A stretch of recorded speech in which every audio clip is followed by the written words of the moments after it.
Morning. I hope you had a wonderful 4th of July weekend. This is Monday after. We're talking about, um, I thought, usually we do this reflection of the sermon going forward into the week. But we kind of talked about, the sermon's kind of a two-parter, and we talked about a lot of that last week, which if you didn't see those, go check them out. It's a 5-step process for inviting people to church. To be a part of what we're doing. But for this week, I thought, 4th of July, why don't we talk about church and state? The relationship that's there, what we confess, what the Bible teaches. This is the beginning.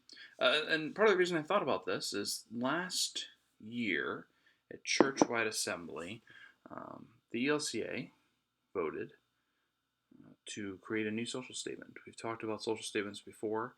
We're talking about resources that inform us, that teach us a variety of topics, and they're great theological documents, very rich.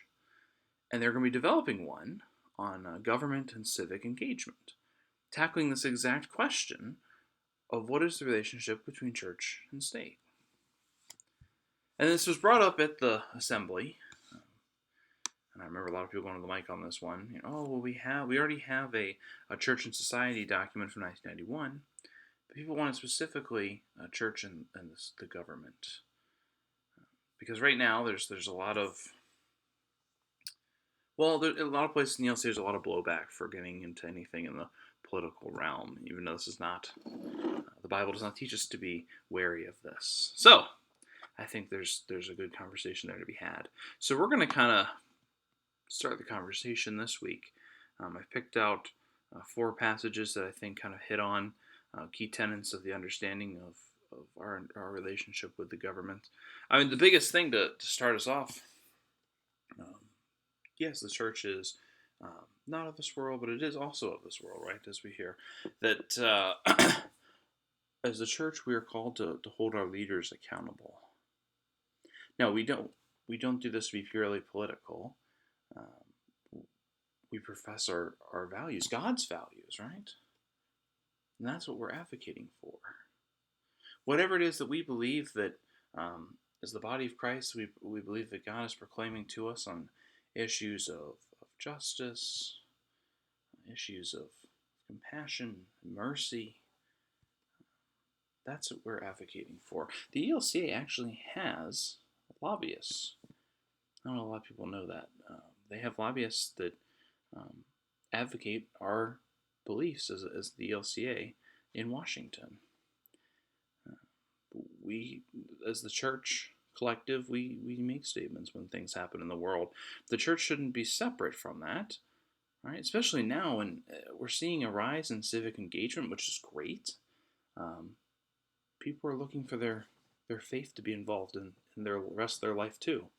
This would include our interaction with our government. Now, yes, the church, as a pastor, I can't endorse political candidates.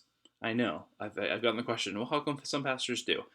I don't know. Maybe they lose their IRS status. I don't want to find out. I think Living Waters doesn't want me to find out. It's, but instead it's our job to proclaim Jesus Christ's gospel teachings. And if that happens to line up with some reform that we can be a part of, that's great. I think a good example would be when all this stuff has come up with racism and systemic racism in our country. Notice we've been proclaiming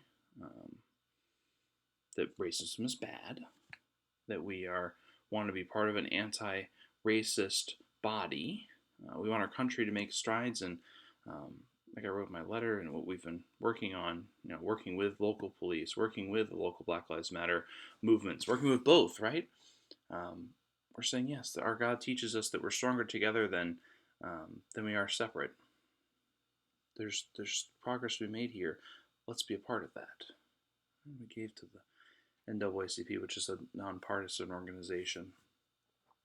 But we also have been proclaiming God's truth, that all people are made in God's image. And we believe that racism is an evil. And we've asked our local police how we can help. They're getting back to me, by the way. Besides prayer, they appreciate our prayers, they said, and support in that regard. Um, you know, I mean, part of it's our police is way ahead of the curve compared to a lot of others. So, um, but I think too. Notice in this process, myself or anyone from our congregation has not endorsed a candidate for office. Um, we've walked that line that we're not looking for partisan issues. In fact, as people of faith, we don't believe that the government has the answers for us. We believe that God does. God's way is the better way. And we believe that all of humanity, shall proclaim Jesus Christ as Lord, right? That's what the scriptures teach us. So we don't look to the government for answers. We look to God for answers, but sometimes we work with the government to bring about the answer to prayers. Or God calls us to advocate. And so, yes, there's separation of church and state, but there's also ways that our faith should inform how we interact with the state. I always tell people when we get to election season, which, lucky us, it's this year, 2020, you'll hear from me that before you vote, I want you to pray. I want you to discern. Faith should be a part of our voting process. And thank God we live in a country that we can vote. Well, let's start there. There's so many Christians around the world that the voices aren't heard. So, yeah. So, anyway, so that's kind of a beginning of our interaction of church and state. And I look forward to exploring some passages with you this week that kind of flesh some of these themes out more. Have a good day.